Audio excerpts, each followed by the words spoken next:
Rose League. Where does the clothing making go down? Like, do you have a warehouse or do you have an office? Now we make that shit out of the back of our house, and in downtown, no warehouse yet though, but there's one in the making.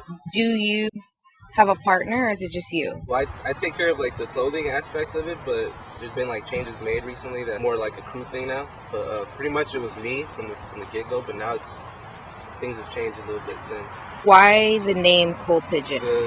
The name came from a song that my brother wrote. So he had mentioned like there was a bar in there that really stood out to me, and it made the difference. So what made you want to go into fashion? Pretty much like since I was a kid, I'd always paid attention to culture and just pop culture in general, and it's just something that always intrigued me. It really it makes you who you are. Like it's your first reaction to Yeah, that's true. Yeah, based on what they're wearing. When did the passion or like the want to create your own line, like where did that come from? But just like certain people that inspired me, like that started from the bottom, like certain brands. I saw them doing it and doing it right, and I just knew that I could do it too, so that's kind of where it started. Let's talk about your childhood for a second. Like, so where did you grow up? Your siblings, parents? Born and raised in Pasadena, Mountain Summit. I went to Blair High School for a couple years.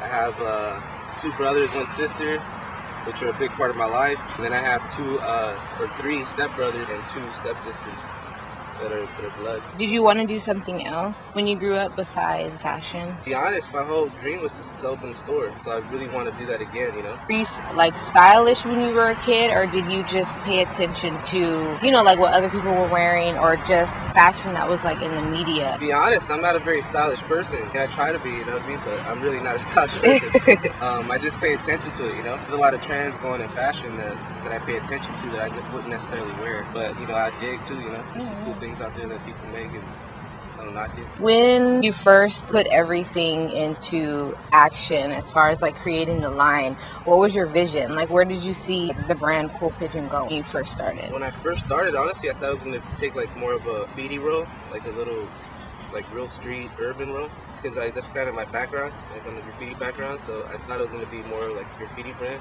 You grow up and your views change. What made you want to do a male line versus something unisex or something like just female? Well, the female stuff is cool, but it's also harder, more expensive, and I'm not a girl, So I really, I know trends and styles change a lot with the girl stuff, and I'm not really that up to date with the girl stuff. It makes sense. Yeah. What are some elements or factors that inspire the line? Definitely the streets, all the different cultures, to make take part of this. Really where it's at. The next question is gonna sound like the same question that I just asked you, but it's different. So what influences the line? And what I mean by that is influences can change how something inspires you, if that makes sense.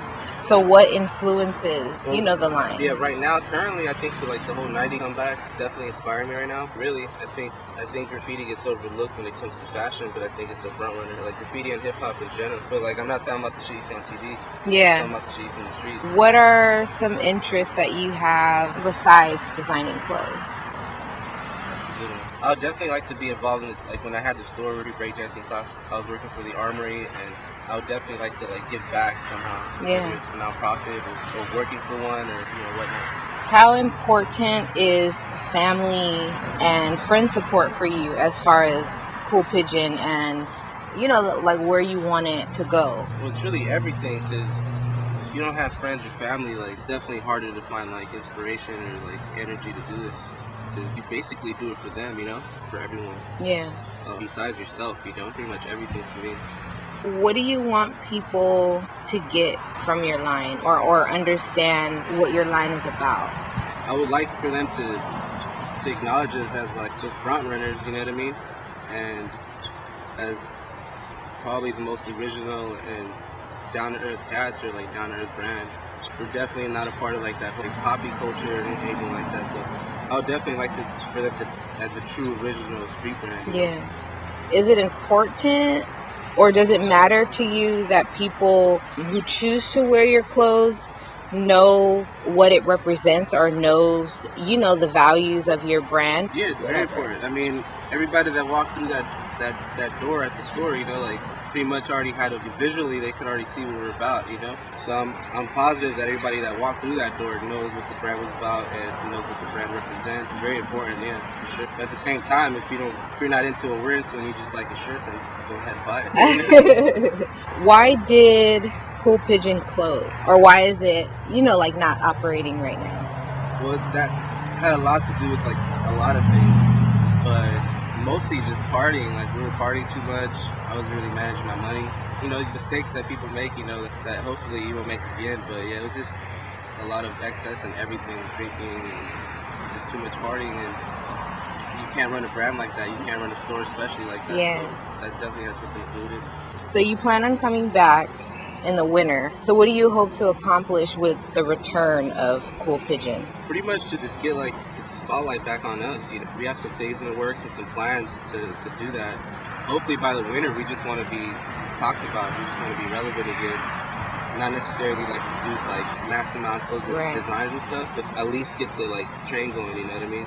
So hopefully by the winter, they'll start hearing about us again. How's the line going to be different this time around versus before?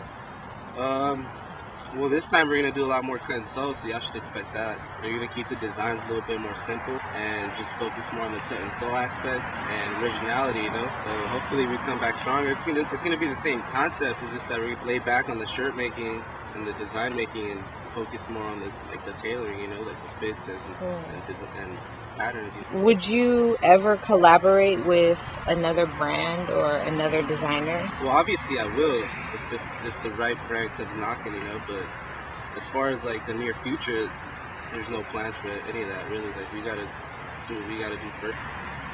If anything does pop up and it looks like it can work out for us, then I don't see why not, How far do you see Cool Pigeon going? It's do you see it going as far as socks, backpacks, shoes, watches, accessories? Yeah, that's exactly where we're headed towards, really. Accessories and just cut and sew stuff, And if that includes backpacks in the future, then, it's backpacks and the whole, whole 9 yards shirts. But hopefully, the backpacks, the socks, the shoes, blankets, pillows. Everything. Everything. All that can be done, So now if you guys want to talk about the music side of it. My name is Craig. They call me Craig Diff. But I call myself DIFF. And I'm one of the members of the Rose League crew. Boy Frey Rose, ENG, Zap, my producer, Amani, my boy Focus, Grizz, my baby brother Moon B. Yeah, we're a group. Which we're collaborating now. We're gonna keep the Cool Pigeon name around, but all the new shit we're gonna be coming out with is gonna be CPRL. Keep your ears out for that. Keep your eyes and ears out for that, because that's what we're gonna be pretty much coming out with, the CPRL stuff, the Cool Pigeon Rose League.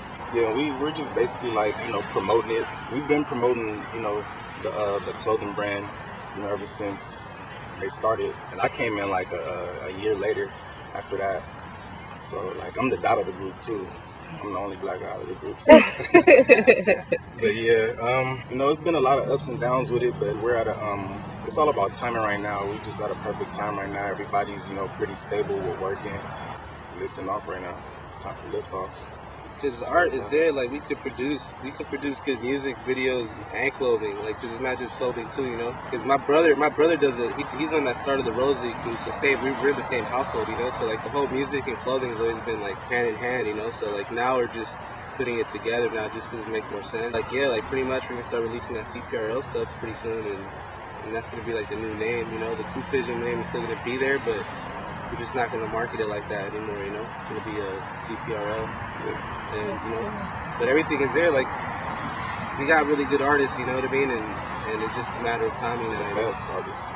It's just a matter of timing and focusing in on what we got to do, Which, like I said, it takes family and friends, You gotta be united, and you gotta be organized to be able to push it off, And it's hip hop or rap? Hip hop. Right? We're just expressing ourselves. We can call it whatever. Okay. We just express ourselves. We're artists. We don't like to put a brand on it. We don't like to label it. And Yeah, we pretty much do everything as far as like the mixing. I do the mixing with the vocals and stuff. Frey does the mixing with the videos. We do the editing. We do all that. My boy ENG does the beats, and we're pretty intact as far as like getting material done and just do you guys record from home too? Yeah, we record from home. Cool. So you have like a home studio. Yeah. Because it's been a lot of ups and downs with that too. You know, going to different studios and stuff and not getting the mix down right. It's a dirty game. It's a real dirty game. It's easy to do it yourself than to rely on like other people. Right. For sure. You know, even if they have their own studio and they call themselves producers or whatever, engineers, like at the end of the day, like it's better to just do it yourself because you're not going to get what you want to hear from other people. Exactly. The same thing for the clothing thing too. Like, I mean, you got to do it yourself. You know, you ain't going to get it from nobody else. You got to do it yourself, and everything has to be top notch. Yeah. You know, everything has to be on point.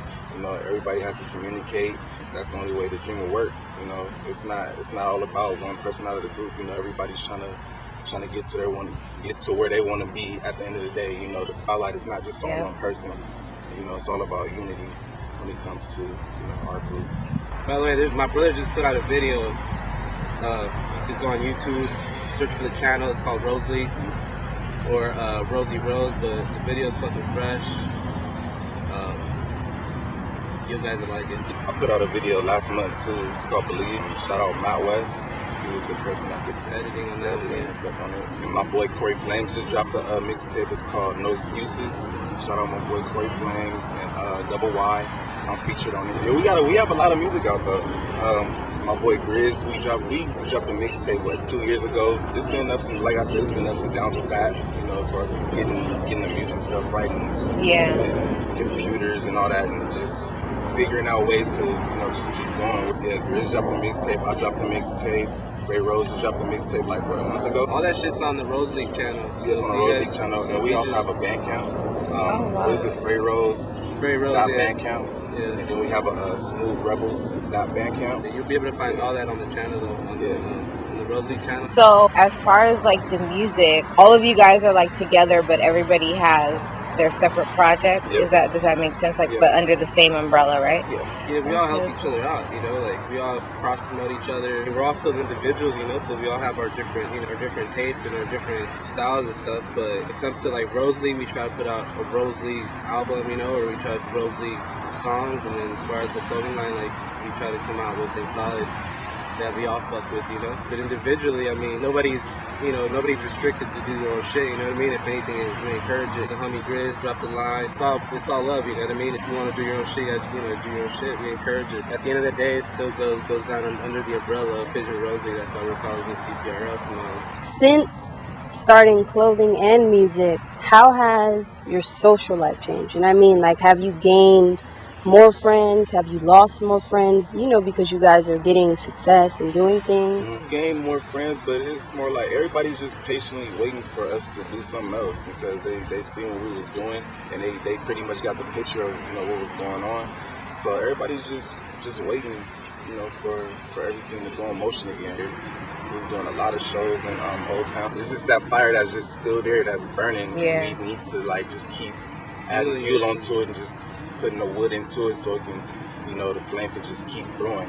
Yeah, everybody's just pretty much waiting for us to put out more material and just keep going. Yeah. You keep saying that things, have been different, last year. So what have you learned, or have you learned anything? And if so, what have you learned from, a year ago? How are you different from now and a year ago? Because I'm actually new to this. I'm new to the whole hip hop thing. I started it when I was 20 years old. Now I'm 25, and I've just been doing a whole lot of underground work, doing a lot of homework, watching a lot of interviews. Because I'm more into the business part of it. So, I've been more into the business part, and as far as, getting the material done is no problem. What made it so different is I'm more aware. I know who to go to now. I know who to talk to. I know what to say.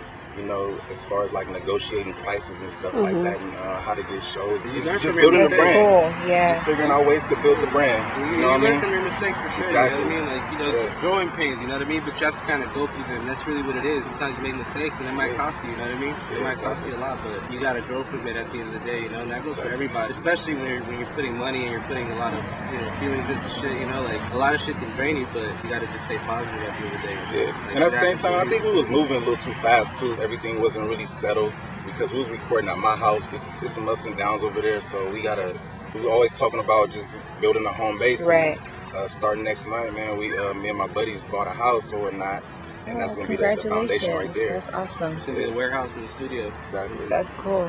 Yeah, hell yeah. So shout out my boy Hyra. That's my boy right there. Andy Tapia, the RZLG. That's the place I work at. I work at a law firm. As far as music, where do you want to go? Like, do you want to continue making music because it's what you like to do, or in the end, do you hope to get, you know, signed or get some sort of, deal or something like that? Everything is independent right now. You know, like I said, it's a dirty game. So, you know, right now we're just gonna build it from the ground up. Shout out my boy Focus and Amani, man. Those two dudes have been down with me since the get-go. You know what I mean? They seen a lot in me. They seen a lot in the group, and you know they are the hottest producers out for sure, hands down. I wanted to just shout out the homies, everybody that I fuck with, because I'm not the easiest person to fuck with. You know, I can be an asshole sometimes, and honestly, sometimes some of these people put up with a lot of shit, especially my brother. Shout out to Frey Quality, Frey Rose, Rosie Rose, pretty much everybody that just deals with my bullshit. And my sister Diana, she was a major part of the operation too. You know, sister Diana really put in a lot of work for me, so shout out to her. The number one person that keeps me going is my daughter.